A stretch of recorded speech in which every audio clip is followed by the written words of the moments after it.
Stand मिंटन एक real estate agent है जो लॉस एंजलिस में रहता है। उसकी जिंदगी में उसे सब कुछ मिला हुआ है। वो बेहद अमीर है और उसकी एक खूबसूरत पत्नी मिंडी है जिसे वो बहुत प्यार करता है। स्टैन का प्रॉपर्टी बेचने का एक अनोखा तरीका है। वो अपने क्लाइंट्स को मामूली रूप से धोखा देता है जो समय के साथ बढ़कर एक बड़ा अमाउंट बन जाता है। इसलिए एक दिन उसे धोखाधड़ी के लिए गिरफ्तार कर लिया जाता है। उसे दोषी पाया जाता है और बताया जाता है कि उसे कम से कम 3 साल की सजा मिलेगी। इससे बचने के लिए वो अपने वकील से जज को रिश्वत देने के लिए कहता है। वकील ऐसा ही करता है, लेकिन जज रिश्वत का पैसा नहीं लेता। वकील एक नकली चैरिटी इवेंट करके स्टैन को जेल जाने से पहले 6 महीने का समय दिला पाता है। सुनवाई के बाद वकील स्टैन को सलाह देता है कि वो ब्राजील की लंबी यात्रा पर चला जाए और कभी वापस ना लौटे, लेकिन ऐसा करना संभव नहीं है क्योंकि उसके सभी एसेट्स फ्रीज कर दिए गए हैं। अब स्टैन के पास कोई रास्ता नहीं बचता। वो अगले कुछ महीने इस डर में बिताने लगता है कि आगे क्या होने वाला है। उसी दिन से वो हर काम जल्दी जल्दी करने लगता है क्योंकि उसके पास समय सीमित है। एक शाम वो अपनी पत्नी मिंडी के साथ डेट पर होता है जो चाहती है कि उनके पास एक बच्चा हो ताकि स्टैन के जाने के बाद वो अकेली ना रहे। लेकिन स्टैन को ये विचार बेवकूफ़ी लगता है क्योंकि उसे लगता है कि जब वो वापस आएगा तो उसे बच्चे की ज़रूरत नहीं पड़ेगी और उसे उस बच्चे को गोद लेने के लिए किसी को देना पड़ेगा। स्टैन को बच्चों का ख्याल भी डरावना लगता है जो उसकी पत्नी के साथ उसके रिश्ते में दरार डाल देता है। मिंडी उसकी बातों से नाराज होकर चली जाती है जबकि स्टैन किसी बार में ड्राइव करके पहुंचता है।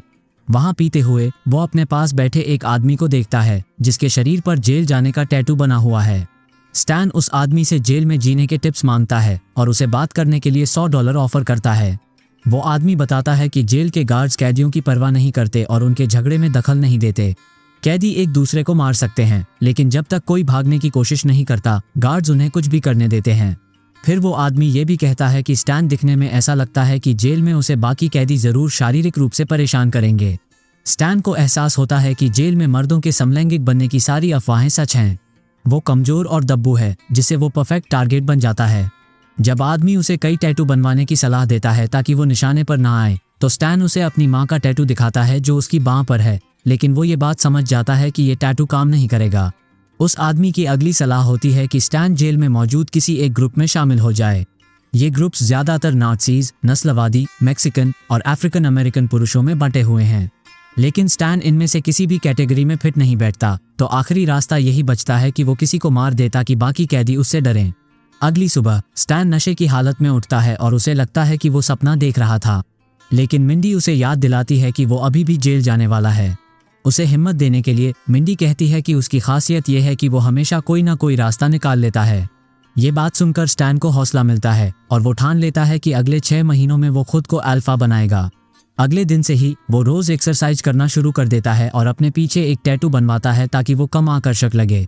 एक रात स्टैन मिंडी से कहता है कि वो उस पर एक सेक्स टॉय का इस्तेमाल करे ताकि अगर जेल में कोई कैदी उसे नुकसान पहुंचाने की कोशिश करे तो वो पहले से इसके लिए तैयार हो। वो एक कराटे क्लास भी ज्वाइन करता है, लेकिन जब उसे बेसिक्स सीखने के लिए कहा जाता है तो उसे बोरिंग फील होती है। स्टैन टीचर को चुनौती देता है और एक बच्चे के साथ लड़ाई में उलझ जाता है जिससे उसे क्लास से निकाल दिया जाता है। इसी दौरान उसकी मुलाकात एक बूढ़े आदमी से होती है जिसे द मास्टर के नाम से जाना जाता है। द मास्टर दीवार में आसानी से एक छेद करके स्टैन को इम्प्रेस करता है। जेल जाने से पहले आत्मरक्षा सीखने के लिए अब स्टैन की आखिरी उम्मीद वही है, इसलिए वो उस बूढ़े आदमी को अपने घर लाकर ट्रेनिंग शुरू करता है।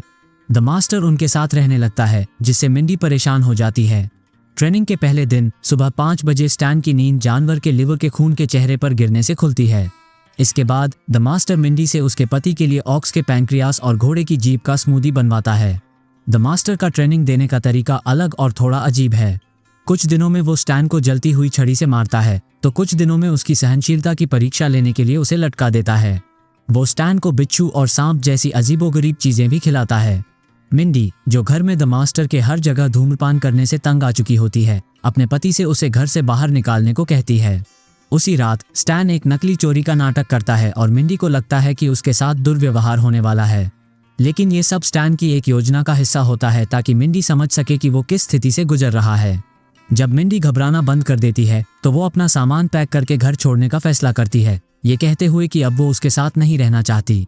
द मास्टर इस बात से खुश होता है कि अब घर में सिर्फ पुरुष ही हैं, जिससे ट्रेनिंग और कठिन हो सकती है। अगले 5 महीनों तक स्टैन बिना रुके कड़ी मेहनत करता है।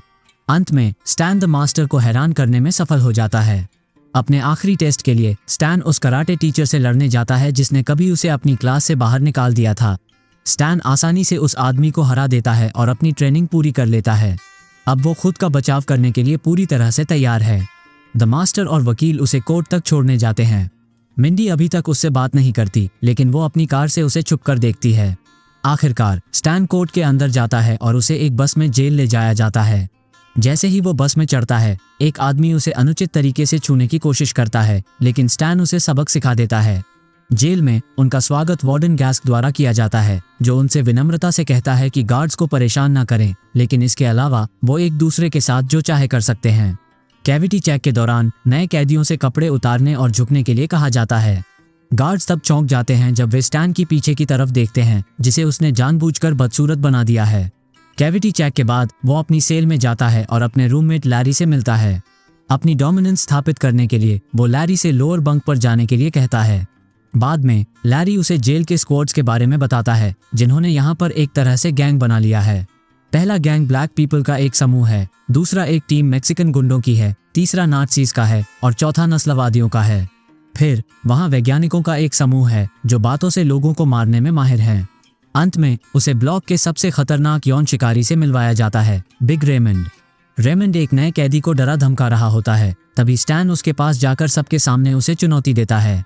स्टैन और बिग रेमंड के बीच लड़ाई होती है, जहां मास्टर द्वारा सिखाई गई आत्मरक्षा तकनीकों का उपयोग करके स्टैन आसानी से रेमंड को हरा देता है।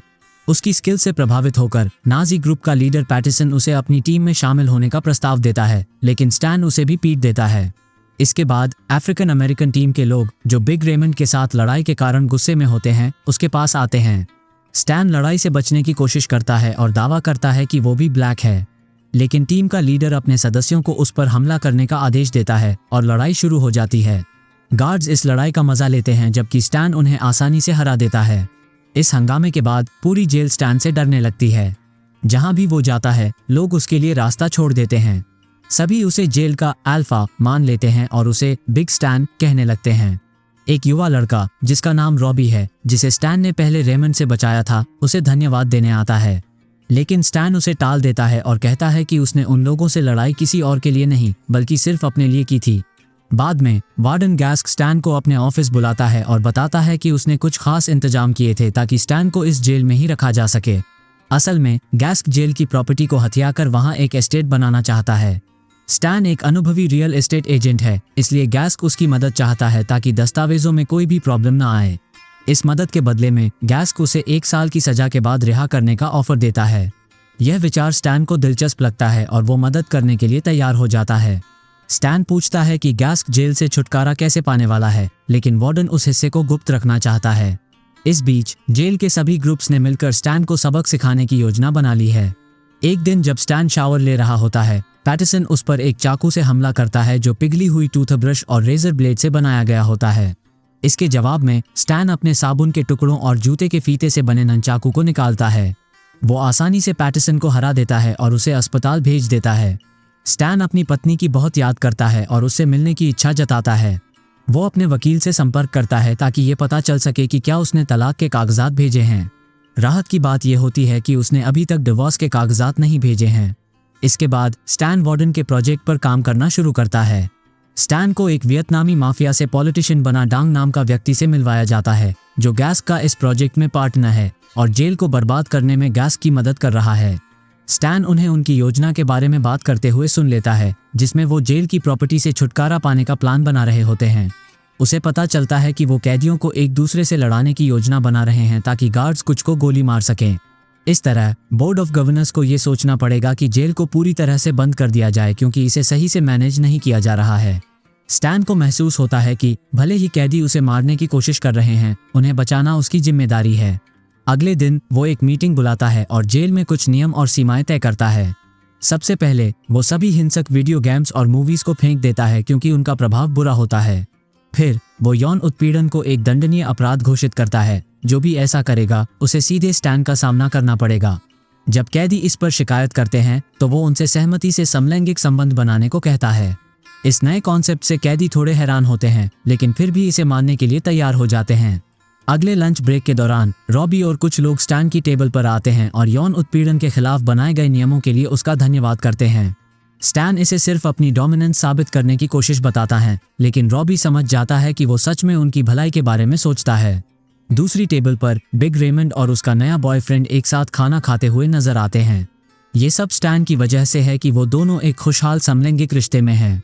रॉबी और उसका ग्रुप, साथ ही बिग रेमंड और उसका बॉयफ्रेंड अब स्टैन के ग्रुप में शामिल हो जाते हैं। इसके बाद स्टैन को मिंडी का एक खत मिलता है। उसने मिंडी को माफी मांगते हुए एक खत लिखा था और अब मिंडी उससे मिलना चाहती है। अगले कुछ दिनों में अगर किसी का कोई झगड़ा होता है तो वो स्टैन के पास आता है इसे सुलझाने के लिए। धीरे धीरे सभी एक दूसरे को पसंद करने लगते हैं और शांति से रहने लगते हैं। एक दिन मिंडी स्टैन से मिलने आती है और दोनों थोड़ा रोमांस करते हैं। उसी समय गैस को पता चलता है कि स्टैन जेल के अंदर क्या कर रहा है। वो इस बात से नाराज हो जाता है कि स्टैन ने कैदियों के झगड़ों को सुलझा दिया है। वो स्टैन को मिंडी के साथ उसके खास पल के बीच से ही खींच कर ले जाता है। गैस उसे अपने प्लान को बर्बाद करने की कोशिश के लिए धमकाता है और कहता है कि अगर उसने उनके आदेश नहीं माने तो वो डांग के मदद से उसे मरवा देगा। अगले दिन स्टैन अपने वकील को कॉल करता है और उसकी राय पूछता है। वकील उसे वही करने की सलाह देता है जो उसे कहा गया है, क्योंकि गैस एक शक्तिशाली आदमी है। कॉल के बाद स्टैन सभी से कहता है कि उनकी समस्याएं उसकी जिम्मेदारी नहीं हैं और वो लोग फिर से वैसे ही रह सकते हैं जैसे वो उसके जेल में आने से पहले थे। जल्द ही झगड़े फिर से शुरू हो जाते हैं। रॉबी कैफेटेरिया में स्टैन के पास आता है, लेकिन स्टैन उसका खाना फेंककर उसे दूर जाने को कहता है। यहाँ तक कि लैरी भी स्टैन से निराश हो जाता है। लैरी वहां से जाने की कोशिश करता है, लेकिन स्टैन उसे रोकता है और उसे दोपहर में मेटल की फेंस से दूर रहने की चेतावनी देता है। लैरी समझ जाता है कि स्टैन को कुछ ऐसा करने पर मजबूर किया जा रहा है जो वो नहीं करना चाहता। वो इस बारे में बाकी कैदियों को बताता है और वे कुछ योजना बनाने लगते हैं। इस बीच गैस एक मीटिंग आयोजित करता है जिसमें स्टैन और पैरोल बोर्ड के बीच उसकी जल्दी रिहाई पर चर्चा होती है। जबकि स्टैन इस मीटिंग में है, गैस बोर्ड ऑफ गवर्नर्स को जेल का दौरा कराता है। उसकी योजना है कि दोपहर के समय फेंस के पास योजना को अंजाम दे, क्योंकि ज्यादातर कैदी उस समय झगड़ों में उलझते हैं। वो इस मौके का फायदा उठाकर कुछ कैदियों को मारना चाहता है ताकि बोर्ड के सदस्य इसे अपनी आंखों से देख सकें। स्टैन पैरोल बोर्ड के सामने एक भयानक व्यक्ति होने का नाटक करता है ताकि वो कमरे से बाहर निकल सके और दूसरों को फेंस के पास न जाने के लिए आग्रह कर सके। स्टैन को डांग रोक लेता है, जो बताता है कि उसे भी मास्टर ने ही प्रशिक्षित किया है। इसके बाद दोनों के बीच एक जोरदार लड़ाई होती है। शुरुआत में डांग ज्यादा कुशल साबित होता है, लेकिन फिर स्टैन बढ़त ले लेता है और डांग को बेहोश कर देता है। अब तक कैदी पहले ही मैदान में हथियारों के साथ इकट्ठा हो चुके होते हैं। गार्ड्स कैदियों पर गोली चलाने के लिए तैयार हो जाते हैं, लेकिन उनकी हैरानी की बात है कि कैदी एक मैक्सिकन गाने पर डांस नंबर प्रस्तुत करते हैं। नाराज गैस एक गन छीनता है और रैंडमली फायर करता है। बोर्ड के मेंबर्स इस दृश्य को देखते हैं और गैस के खिलाफ कार्रवाई करने के लिए तैयार हो जाते हैं। गैस की इच्छा होती है कि वो स्टैन को मार डाले, लेकिन मिंडी उसे बचा लेती है। हमें पता चलता है कि मिंडी पिछले 6 महीनों से मास्टर के साथ ट्रेनिंग कर रही थी। 3 साल बाद स्टैन ने आखिरकार अपनी जेल की सजा पूरी कर ली है और घर लौट रहा है। उसके साथ ही कैदी उसे अलविदा कहते हैं। एक कैदी जिसका नाम पैटरसन है, वो अपने पेट पर स्टैन का टैटू भी बनवा लेता है। मिंडी और मास्टर स्टैन को उसकी 3 साल की बेटी के साथ लेने आते हैं। इसी के साथ फिल्म खत्म हो जाता है। अगर आपको ये फिल्म पसंद आई हो तो लाइक, शेयर और सब्सक्राइब करें। धन्यवाद।